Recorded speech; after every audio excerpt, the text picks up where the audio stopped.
And it hits me, oh my gosh, this is that triangle. You know, there's explanation for everything that occurred in the Rendlesham Forest incident that doesn't involve aliens at all. It was completely silent. It comes right over our heads. He saw a classic flying saucer really standing in the clearing. He turned over to my father and held his hand, and he looked in his eyes and he said, "We're not alone." Welcome to Podcast UFO for our live show. We're live every Wednesday at 8 p.m. Eastern Standard Time on the Dark Matter Radio Network. Please remember to visit the website podcastufo.com for past episodes, blogs, and forums. During the show, feel free to participate live in our chat room. And don't forget to like us on our very active Facebook page. Hello and welcome to our show. I'm Martin Willis, your host, and I'm coming at you live right now from Sochi, Russia, where it is 3 a.m. Our guest tonight is Ryan Mullahy. He's going to be talking about New Hampshire UFOs. But before our guest, we have Alejandro Rojas coming up with the news in just a minute. I want to thank all you listeners who support the show. If you can't support the show, we still appreciate you. And you can always listen to the show for free every Wednesday evening at 8 to 10 p.m. Eastern Standard Time right here on podcastufo.com. And you can also jump in the chat room there. We also run the full shows as a podcast on the Dark Matter Digital Network on Thursdays at 10 to midnight Eastern Standard Time. How are you, Alejandro? I'm doing good. How are you doing out there? I'm doing pretty good. You know, it's absolutely beautiful in Sochi. It's tropical where I am staying. Like there's banana trees, palm trees, all that right on the Black Sea. And then you drive an hour west and you're where they had the 2014 Winter Olympics. And I was standing on snow, just hours ago. And it's absolutely beautiful. It's the Caucasus Mountains. And you are at where they had the Olympics, you were totally surrounded by mountains. It's really, really beautiful. Went up on one of those trams to the very top and too bad it was foggy, but you could still see it was just gorgeous. Yeah, that's awesome. It sounds pretty incredible. I mean, I've seen lots of beach pictures from the area. Yeah. But so it's hard to imagine. And then, of course, the Olympics. So it's kind of weird that they have that beach and snow so close to each other. Yeah, the town itself, though, is really big. I was talking to a guy that speaks a little bit of English here. And he said that it's 145 kilometers wide. And it feels like that. I mean, you're in the car for like ever to go across the, from where you first go through Sochi. You have to go through like a place where they check your passport and all that when you first come into it. And that was a good hour and a half, 2 hours from the center of town.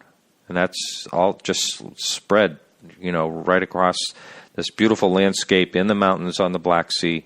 Best way to put it. Really cool. How cool. Sounds awesome. Yep. But you can't get to the Black Sea from the town. You have to go, I think it's north a little bit before you get to any like public beach. Everything else is privately owned. If you want to go to a hotel or something like that, you can get to the beach. Yeah. Well, how is it? How are people there? Really friendly here. I think it's just because there's more Americans come to this part than they do in the town I'm generally staying in. So it's there's a lot of like English speaking people and a lot of the like restaurants. They actually have restaurants here, and some American restaurants is pretty funny, McDonald's, stuff like that. But they have where you can you'll see the Russian name for restaurant, and then they'll have the English spelling for it below. So they're English is acceptable here, and they don't want to kill me like they do in the other town. Good. So, and Putin's here. That's a good thing. Yeah. That's what Putin is there. Yeah, he's at his compound. He may want to kill you. He might. Yeah. But he's not returning any calls. And I wanted to talk to him. Oh, you tried calling? Yeah, I wanted to talk to him about the way we had to bribe to get our dog in at the Moscow airport, second year in a row. Oh, you did. Oh, yeah. Last time you had to do this? Does the bribe cost less because it's a little dog? It's a little Chihuahua. Well, they say both times this happened. but different things. They said, this time they said you're missing a form, and we very carefully filled out all the right forms, did everything through the agriculture department and everything, did it perfectly. And so the form they said we were missing that cost $100 to let us in, it does not exist. Oh, wow. Yeah. So you just have to keep that in mind if you're traveling here or whatever. You have to have a little extra money on you. Yeah, Pat, especially if you're traveling with a Chihuahua. That's right. Deadly Chihuahua. Yeah. Mm-hmm. Yeah, you met Peanut. I have met Peanut. I like Peanut. Peanut's cool. He's a great dog. Love that dog. He is cool.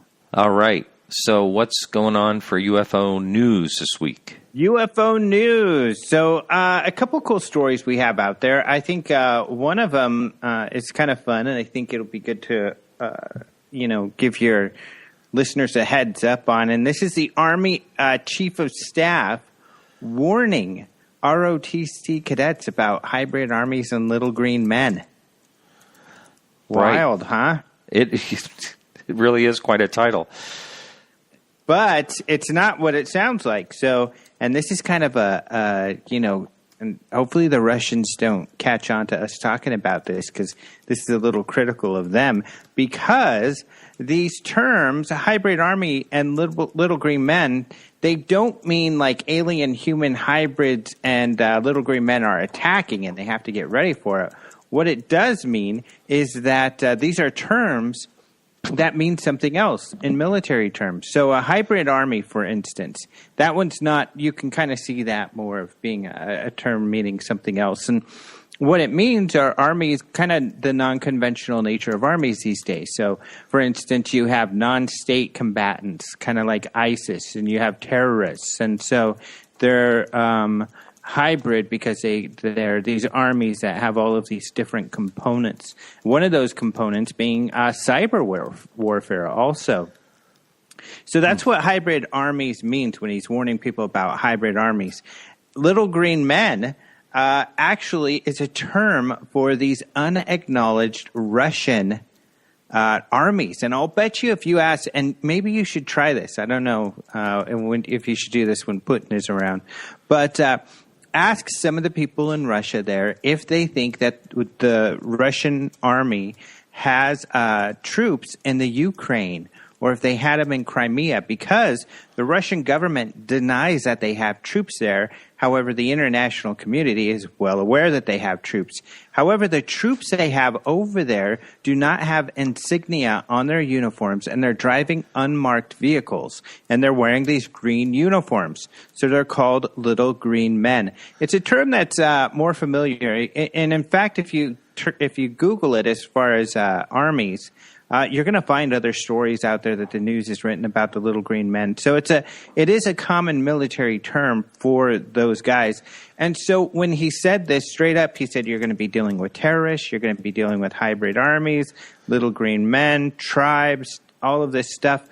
He's very straightforward, this Army general who told these ROTC guys this. But he wasn't talking about aliens at all. And the reason this became such a big deal, or why I'm bringing it up, is because, of course, a lot of the UFO sites went crazy. They assumed about aliens. And really, for many people, I can't blame them for, they're kind of weird terms. That they would be adopted into military terminology is interesting. But, I mean, they even have Wikipedia entries. They're all over. It's just well known. Funny thing is, it's just the other day, I think it was Friday, the Army Times wrote a story about how UFO enthusiasts have gone wild over these terms and what the general has said. And they even referenced my story at openminds.tv as someone who was trying to debunk or let people know what those terms really mean. So I got a bit of a kudos from the Army Times there. But, this has kind of turned into a funny story. And there are some, UFO sites out there who are just saying, no, it's a conspiracy. I don't care what you say. These are, he's talking about aliens.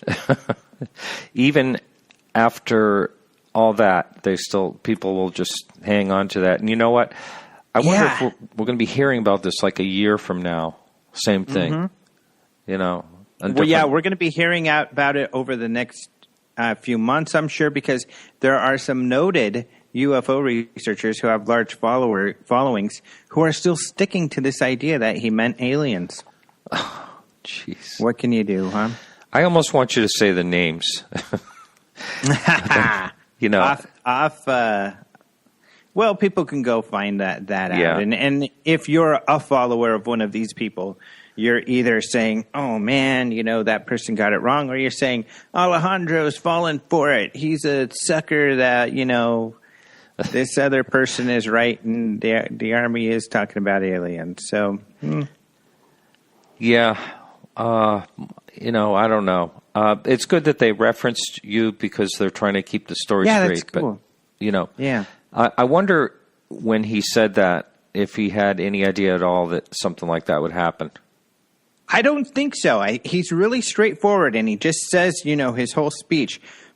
I think that these terms are really part of their lexicon, and that, you know, when they are on their day-to-day discussion talking about things, you know, they're using these terms, just like we would use the term, let's say, experiencer. I interviewed, you know, this guy who works on that, and he uses the term experiencer. Someone who doesn't know, you know, this field and wouldn't know what the heck is he talking about. What's an experiencer, you know? But we know what it is, and we use the term on a regular basis. So I think he just is so familiar with that term and using it every day in his regular talk that at least at the time it eluded him that the civilians in the audience and that would read, you know, or hear his comment would have no clue what the hell he's talking about and think he's talking about aliens. So how did this get? How did this hit the media in the beginning anyway? Oh, it was the Army Times, actually. The Army Times wrote a story about his talk. This is the Army's chief of staff, I'm not sure if I mentioned that, who made this speech. And he was at a university giving a speech to ROTC cadets on the 100th anniversary of the ROTC. And so it was a special event where he gave this talk, and they essentially were writing the story straightforward. And, you know, among everything that they wrote that he had said, you know, among the things he said is about how to be leaders and some of the threats that or things that they're going to be facing in the future. And so they had this quote in there. And so it was an Army Times story originally. Then the video got uploaded to YouTube of him saying it. And it just took off from there. Well, I'm assuming that the Army didn't use that as a title. Am I correct? They did not. In fact, the original story, let me look it up, actually. I've got it right here. The original story, the title was Army Chief to Leaders, Winning is Everything in Combat. So, yeah, the title did not. Yeah, so it was just about his talk. It really, you had to actually read the story. And I think what happened is, you know, someone read the story and tipped off the UFO researcher who first, you know, felt it was aliens and stuff. And it's funny because now when you look at the original story, you can scroll to the bottom and they have a story of this general with an alien. And that's a link to their story about how it set off UFO enthusiasts, as they put it. Wow. Amazing. Well, we'll watch how that unravels. So what else is happening? What else is happening? You made note of a very clear UFO image that Roger Marsh from MUFON had posted. This was from a sighting in Turkey in a town called Antalya, a town that is not unlike the one you're in now. It's a beach town where kind of a vacation place. And there was somebody out there, and he saw a shiny object in the sky. He said at first he thought maybe it was a helium-filled metallic balloon, but it moved off to the north, and then it came back, and it hovered over the sea. So he got a few shots with his nice camera with a zoom lens, and you see this metallic object. So, yeah, that's kind of some interesting pictures. He took about 6 pictures, and we have links to all of the pictures, and we have a few of those pictures and the zoom in on the object in the pictures. However, some people have noted, and these pictures are so clear that you could really zoom in, and some people have noted that it looks like an A, like a silver A-shaped balloon. And if you go Google, letters like silver mylar balloons that are letter shaped, they are out there. So it very well could be the letter A, an A-shaped mylar balloon. So they actually sell mylar balloons in big letters. Yeah, I think in practically every letter. Yeah, I was noticing that, and I would probably say that you're right. That's probably what it is. Yeah, so I think that's, a lot of people are feeling that's what it is who are typing. But yeah, you can see there's like these 40-inch letter A balloon, which is a fairly popular balloon. But they have, lots of shiny balloons that are in different, probably every letter of the alphabet, but that are so... And some of them are pretty big, like 3-4 feet long or something like that. So, yeah, that's probably what this is. It probably is just like a weird weather wind pattern or something like that. Yeah. You never know. And people don't realize, the wind does that. The wind at different altitudes, the winds go different directions. That's right. So if you're a UFO researcher and you go look at the wind and it says there was a wind at 5 miles an hour to the north, well, that's most likely ground level. You would have to find an almanac or something else that shows at different levels because, you might have seen clouds that are blowing in one direction and then clouds that are higher than that going completely the opposite direction. Yes. That happens. If you're ballooning, like in a hot air balloon, I just had some friends that used to have one, and they used to tell me they used to be in competitions, and they had what they called the hair balloon, and everybody had to get as close to the hair balloon as they could. It was just a balloon with a long ribbon hanging. And that's what they'd do. They'd go up and down till they hit the right wind currents to get toward that direction. It's pretty interesting. Yeah, that's pretty cool. Not that the winds blow in every single direction, but there are, different shifts here and there. Yeah. Mm-hmm. But anyway... It's a great picture. It's too bad it's a letter. Yeah. Well, most likely that one is a letter. But another story that we just posted yesterday that people should check out. This is an old famous sighting. It's from 1994. It's during a Michigan UFO flap, and where there were like 300 witnesses to UFO sightings in the area. This one in particular was near the town of Holland in Ottawa County.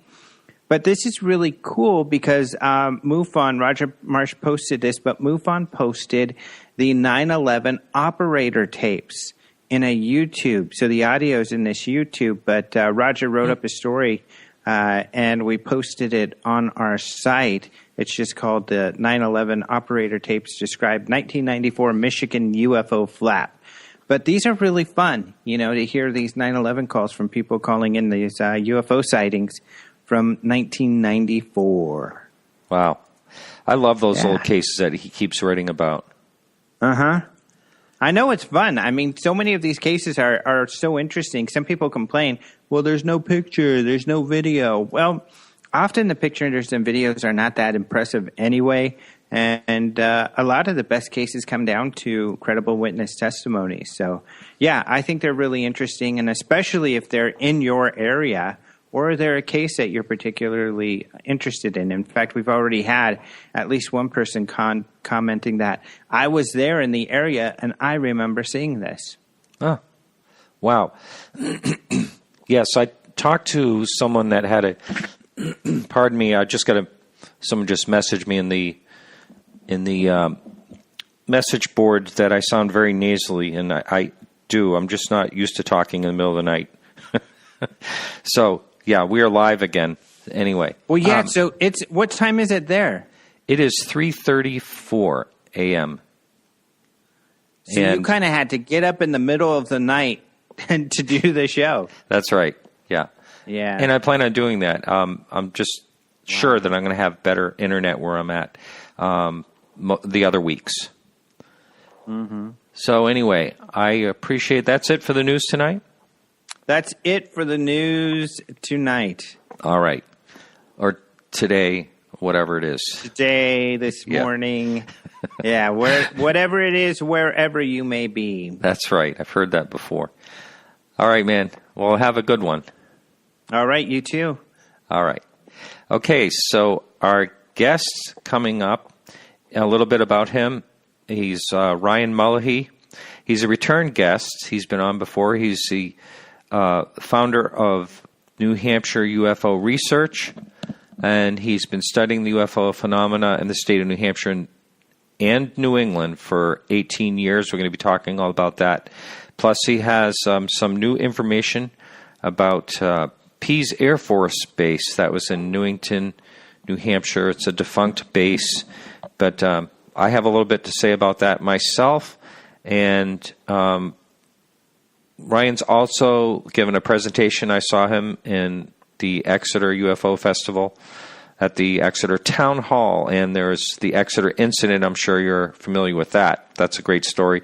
We'll be touching on that a little bit as well. And he's been on Behind the Paranormal, public radio, this show here, and Mac Maloney's X-Files. And if anyone's ever wants to listen to a great show, Mac Maloney does a great show every week. And he's on the Dark Matter Digital Network as well. Good guy, like Mac. Anyway, how you doing, Ryan? I'm doing great, Martin. Thanks for having me. Thanks for hanging in while we have had all these technical difficulties. No problem. Yeah, it's the live show just seems to be going in and out. I have someone working on it, so if you're listening live and you can hear me now, hang in where you have someone trying to manually turn on the server. It keeps going off and on. But anyway, Ryan, how's everything going for you? Everything's great. How's Russia? It's interesting. Very interesting. Can you tell the listener that may not have heard you before your background and how you got interested in UFOs? Sure. In 1998, I was traveling through New Hampshire with a few friends and had a daytime UFO sighting, and that really sparked my interest in starting to look into UFOs in the state of New Hampshire as well as New England, and that was really the catalyst for me to start doing research into UFOs. Well, can you explain that sighting? Sure. We had taken a trip to New Hampshire just to do a little shopping on, like a Sunday afternoon, and we were returning to Massachusetts, where I lived at the time, on Route 13, and we were getting close to the Mass border, and basically we were just driving down, an interstate highway sort of road, and just a bit to the right of our car, just above the tree line, we saw a yellow, sparkling object that suddenly appeared and dropped down into the woods off to the right of the road with kind of a swinging motion, and we stopped the car dead in the middle of the road, and all three of us saw it. There was three of us in the vehicle, and we just kind of looked at each other and were just like, what was that? And, kind of have a quick conversation about it and decided it probably wasn't a good idea to go into the woods, and just continued on, to Massachusetts, and that was it.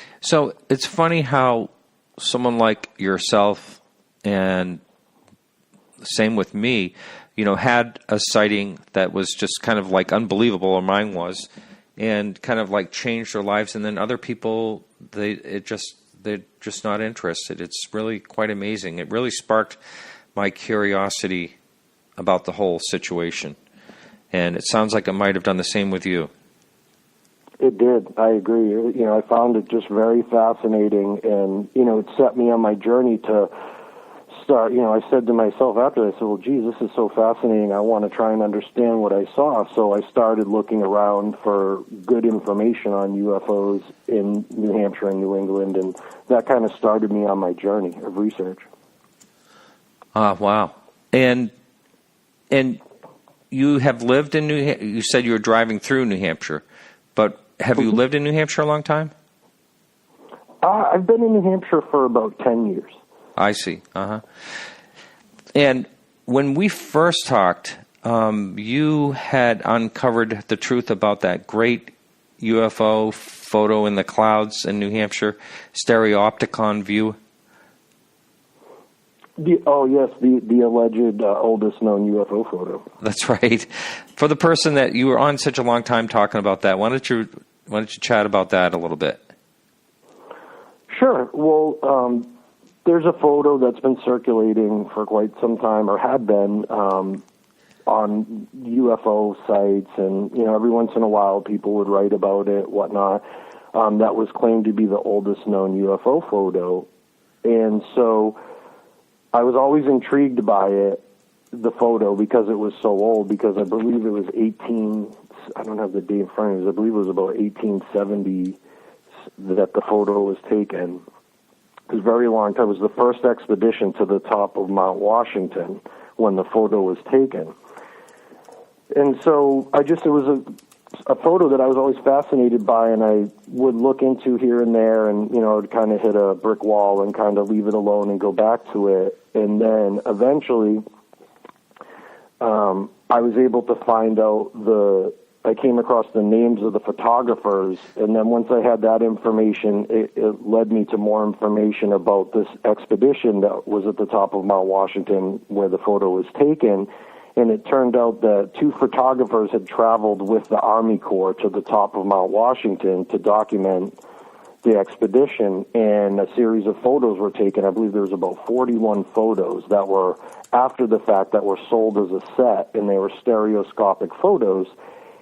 And so basically just through my research, I was able to come across the actual photo list, which listed the particular photo that had been claimed to be a UFO as frost architecture. Now, on the surface of Mount Washington at the top, it's so cold, and between the cold and the precipitation, there's these ice structures that will just form at the top. And so what this photo was the photographers taking a photo of these big formations up there. So it was not a UFO, and there was actually a book written about the expedition as well, and there was a whole chapter devoted to the photography, and there's obviously no mention of any UFOs or anything in the sky. So there was pretty complete evidence that it was just a benign photo of a snow structure with a piece of wood in it.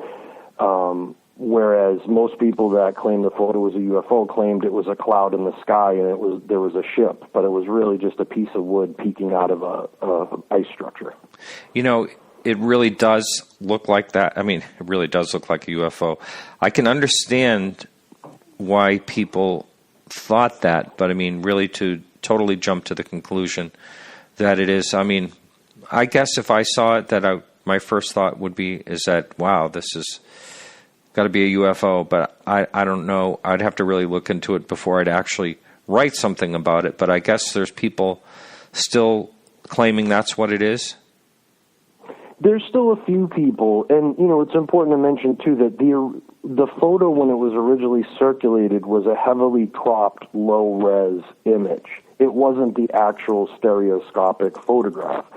So when most people looked at it, it was very hard to tell exactly what you were looking at. But once the actual photo, because there's a number of them available, you can even sometimes find them on eBay from that particular set.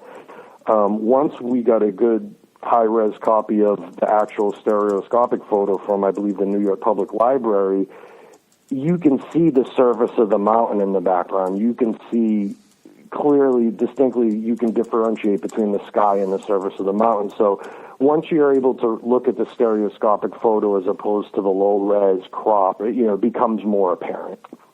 Yeah, right. Yeah.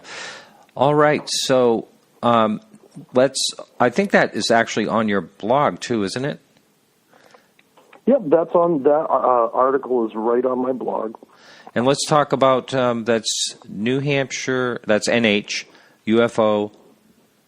Is it research? Yeah. Yeah, it's Give out New the Hampshire UFO Research.blogspot.com.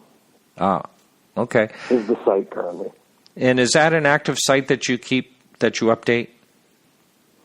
I do. I haven't updated it much lately. I'm actually working on a newer refurbished site, something a little bit better. So I've been working on that, but I don't update it very often unless I have a new research article that I post, or there's some new news as far as New England or New Hampshire UFOs. I'll post that on there, but I don't tend to update it on like a weekly basis. It's mainly just a place for whenever I do a new research article, I'll post it there. Uh-huh. Okay, so let's talk about New Hampshire as far as the activity on a scale of population and all that. What is the activity like any of the reports? Do you mean just across time or in contemporary? Yeah, in general, yeah, across time, sure.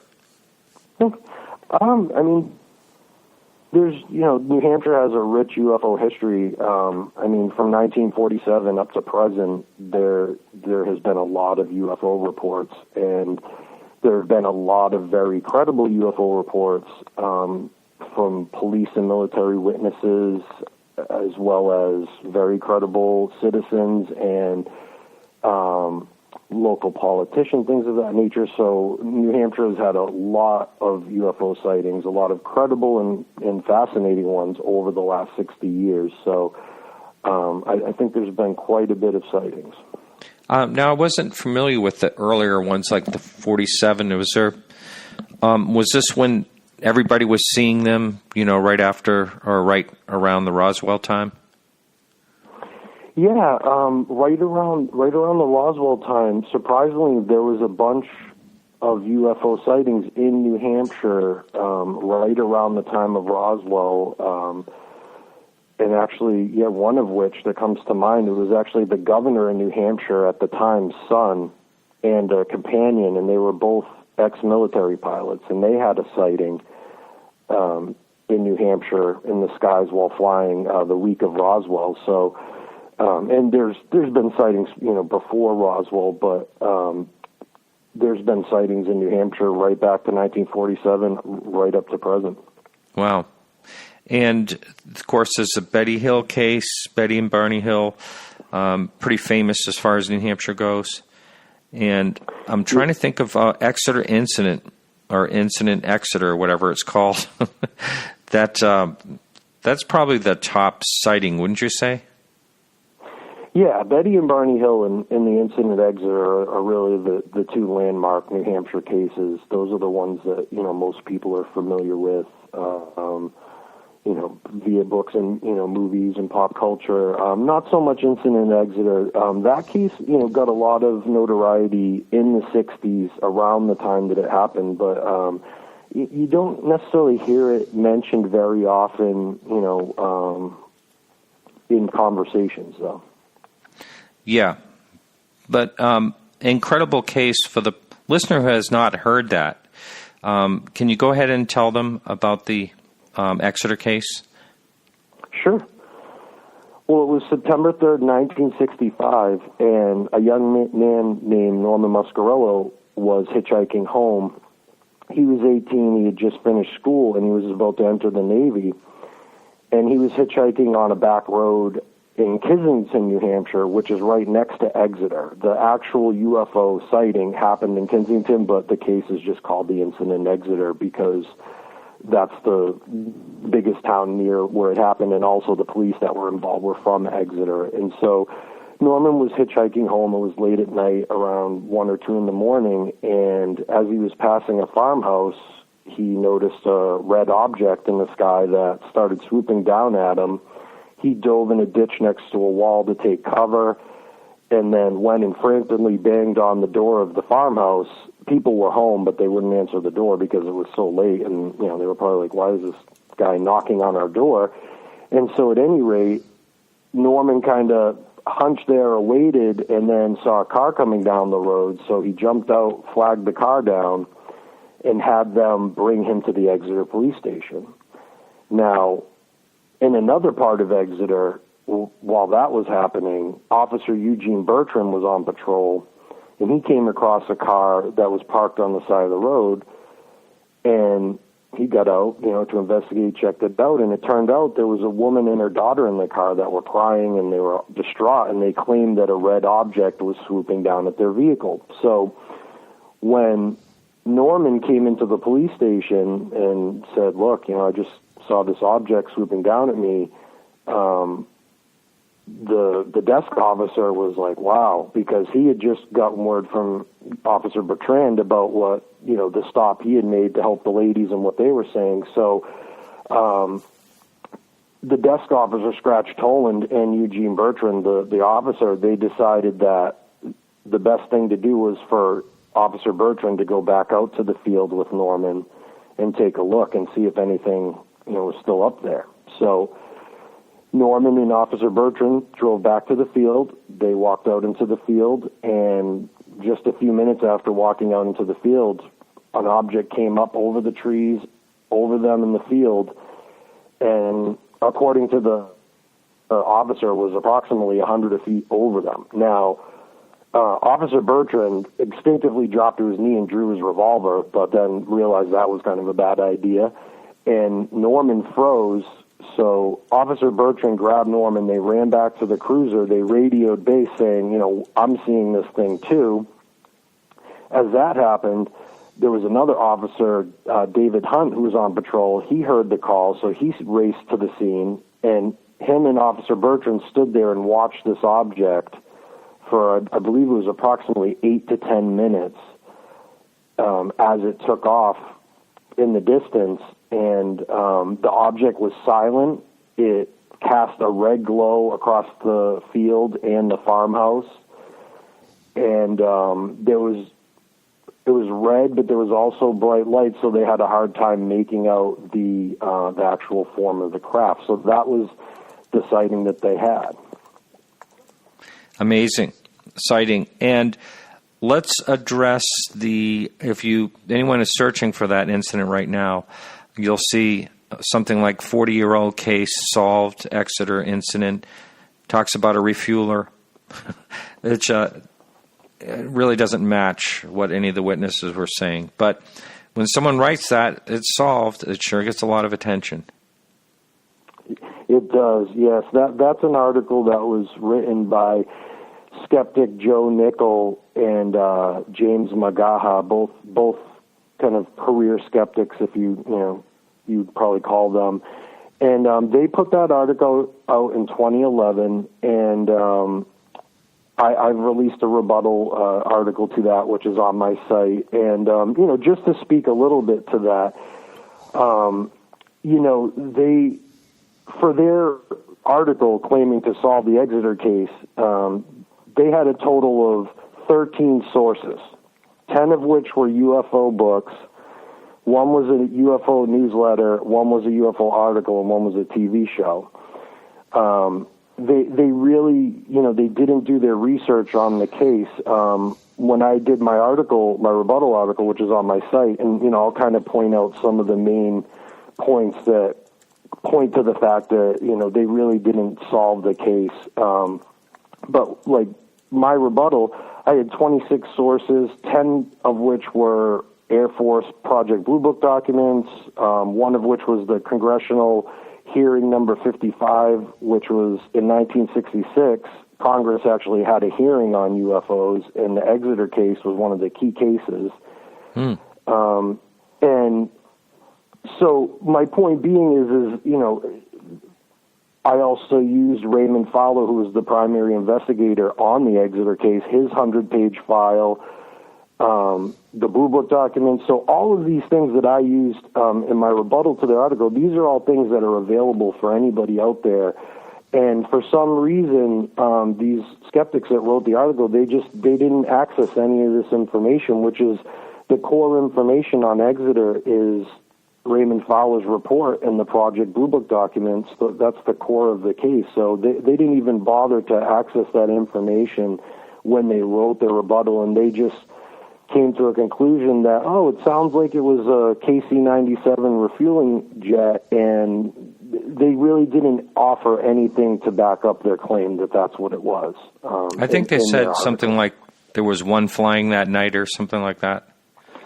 Yeah, no, they never provided any proof of that. And interestingly enough, if you read the Blue Book documents on Exeter, one of the first things they did was, because at the time Pease was a SAC nuclear base, so this is not the sort of area where you're going to have unknown things flying around, or even military aircraft that are not accounted for typically. So one of the first things that Blue Book did was, in Pease, was look at, did we have anything in the area? And when J. Allen Hynek got involved, he even asked that the crew of a plane that was flying, somewhere near that time was interrogated. And ultimately, they didn't provide any information that there was a KC-97 in the area. And while Pease could have had a KC-97, they started phasing those out in '58 for the KC-135. So they weren't even able to prove that there was a KC-97 at Pease, let alone that there was one flying that night. So that's the first problem. Then the other big problems is they also ignored that the two officers, Bertrand and Hunt, Officer Bertrand had been in the Air Force and had 4 years refueling KC-97s. So you talk about having a witness. Not only is he a police officer, but he was in the Air Force and he refueled KC-97. So he was in a unique position to be able to identify all sorts of aircraft. And Officer Hunt had been in the Army Reserves for 6 years, and both of them had been patrolling Exeter for quite some time, so they were familiar with the typical air traffic in the area. So, that was another thing that they completely ignored. Among other things, I can mention as well. Now, did you try to post a link to your article or anything like that under their claim? No, I don't tend to do that. Whenever I do a research article that kind of counters something that somebody else is saying, people always say, "Oh, did you send that over to them?" And I didn't because I'm familiar with the two individuals that wrote it, and I don't know that much constructive dialogue would come from it. I'm sure that they've probably seen it. I've never heard any feedback from them, but I'm more of the sort of person, I like to do the research, write up something, and just put it out there, and let people make the decision for themselves. Well, what do you suppose it is that someone like them would write something like that without, just making broad brushstroke claims like that? Well, I think what it is I think when you're a career skeptic, you kind of, your job in a way is to kind of poo-poo things. And if you read the article, they basically have like a brainstorm session, decide that, it's a KC-97, and then they refer to themselves as the Hardy Boys, and then they proceed to not show any evidence for what they're claiming. So it's anyone that reads the article can tell that it wasn't really done from a impartial research standpoint. So I think that's like the big problem. Yeah, that's unfortunate though, that because anyone that wants to look into that case, that's one of the, I believe, if you Google that incident, it's one of the first things that come up. I know, and that's why I wrote the article, and I also did a presentation for the 50th anniversary at Exeter, and basically it was a PowerPoint presentation based on my article, showing all the evidence, showing the actual Blue Book documents, showing all the evidence right up on the screen so everybody can see it, to show that, what they're saying just doesn't jive with what the Air Force, Pease Air Force Base, and Project Blue Book said. So, I've tried to do my part to get the word out, but you're right, it is unfortunate that they can just write that article, not use any of the primary sources for the case that are readily available for free on the internet, and then a lot of people go and read that and they think, oh, it was just a KC-97, oh well. Right. So it's unfortunate. The Exeter Festival is free. It's put on by, what is it, the Lions Club or something like that? It's the Kiwanis. It's actually not free. It was free for the first, 3 or 4 years. What they're doing now is they do. I mean, it's a very good deal, and all the money they give all the money to charity. So, I believe what they're doing this year is there's like an admission button, and it's maybe $10. I'm not sure, but it's for both days. So it's, it's not bad in the sense you get a nice memento, you get admission for both days, and then the money, money's going to help kids' charity. So it's a nice thing. Yeah, and there's some pretty good speakers there every year that I've seen. I like going there. Yeah, it's a pretty little town in New Hampshire. Yeah, Exeter is great. I mean, it's a lot of old brick architecture. The town hall is very historic. Abraham Lincoln spoke there. And actually, the connection to the case is that the Exeter Police Station was actually in the back of the town hall building at the time when the UFO sighting happened. So the town hall actually has a little significance in the story as well. Mm-hmm. Now, are there any witnesses still around from that incident? Let's see. Well, both the officers in Norman have passed away. So as far as the 3 primary witnesses, they have passed. But there were people in the area that saw things that night and around the time period that are still alive. But all of the primary people have now passed away. Wow. Now, was this something that occurred at another time as well, or was it a one-time deal? As far as in Exeter? Yeah, or that, did anyone else, how you hear a lot of times like an object will appear, several times for some reason. Did anything like that happen with this? Well, actually, the Exeter area has had a big history of that area where it happened, has a big history of UFO sightings in the 60s. And so, yes, that area has been a big hotbed, and so much so that John Oswald, who's one of the UFO researchers that worked with Ray Fowler in the 60s, 70s, and 80s in New Hampshire, he actually moved to Exeter as a young man and scientist as well to investigate and research UFOs. There were so many sightings in that particular area at one point that he was involved with what's called the Madar Project, which they set up, I believe it was about 15 electromagnetic sensors over that area in Exeter and Kensington, and we're trying to be able to correlate changes with these electromagnetic sensors with reported UFO sightings. So there was quite a few, and then actually just a year or so after the Exeter case, there was another big sighting with some of the same officers involved. So, yeah, there was a lot going on in that area. Yeah. What was that sighting about?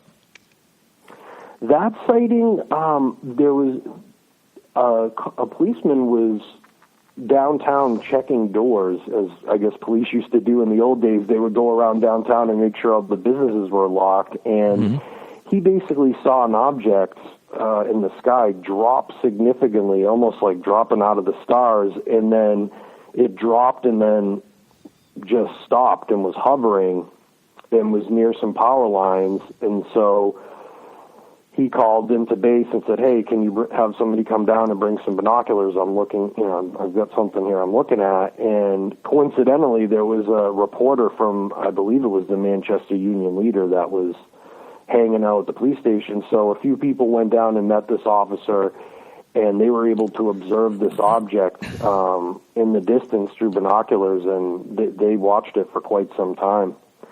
Wow. Now, the way a bird flies, it's about 10 miles away from Pease Air Force Base. Wouldn't you say something like that? Yeah, it's very close. Yeah. And which will lead into a topic we're going to talk about now. Pease Air Force is one of the decommissioned air bases.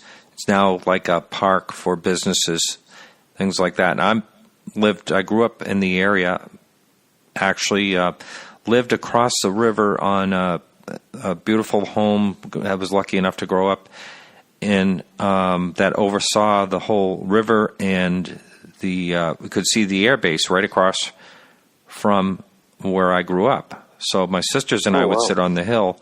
We'd see weather balloons and all kinds of stuff over there. And there was something always intriguing about Pease. There was a lot of activity there all the time. There was a crash, I remember, an I forget what it was, the jet that crashed there. I remember it clearly. The whole house shook. Chandeliers were shaking back and forth, all that. Oh, wow. What year was that?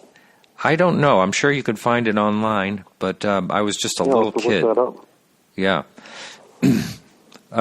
So let's talk about Pease. You've uncovered something about UFOs.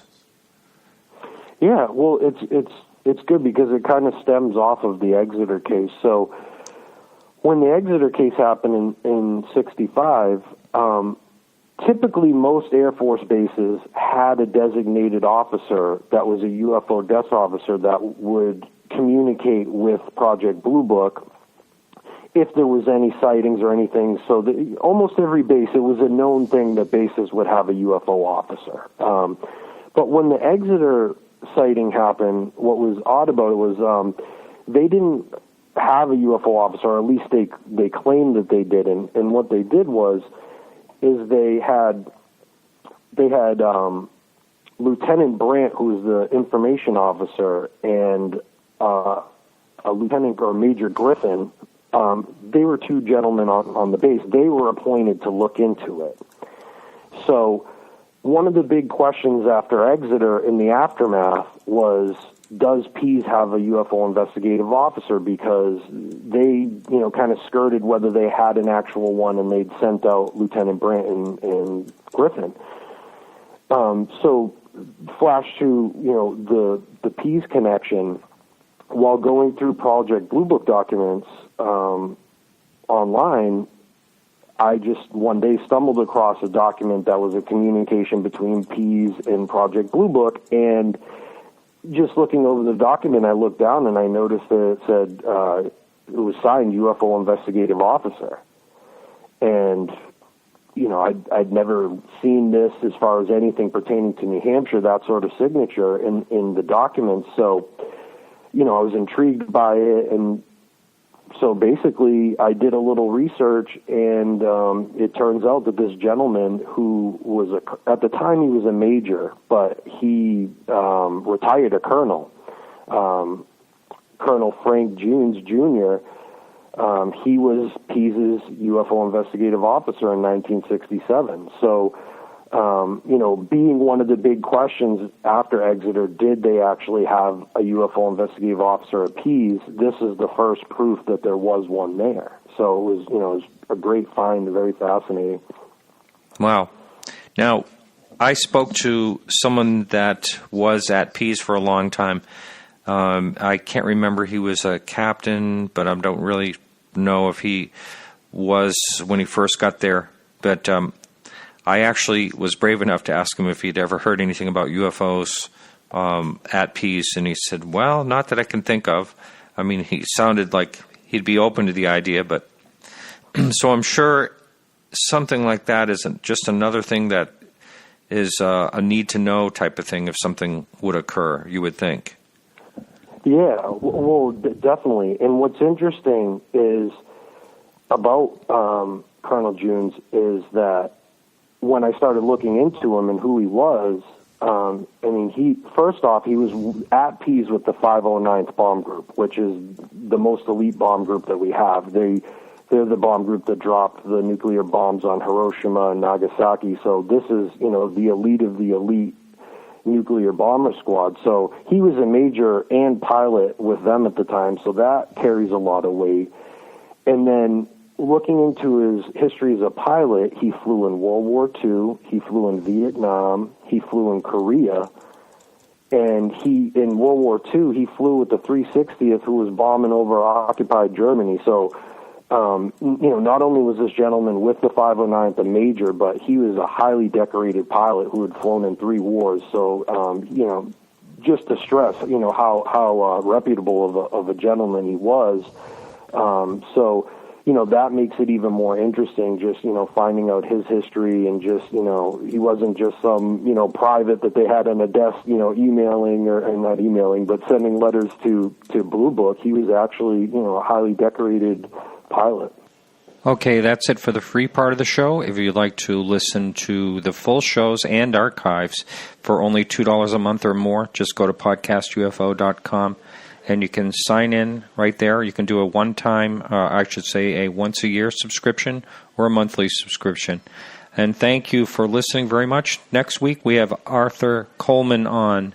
And again, coming at you from Russia. Sorry, I'm a little tired. It's about 5 in the morning here. And have a good one. See you next week. This is Martin Willis signing off. And remember to keep your eyes to the sky.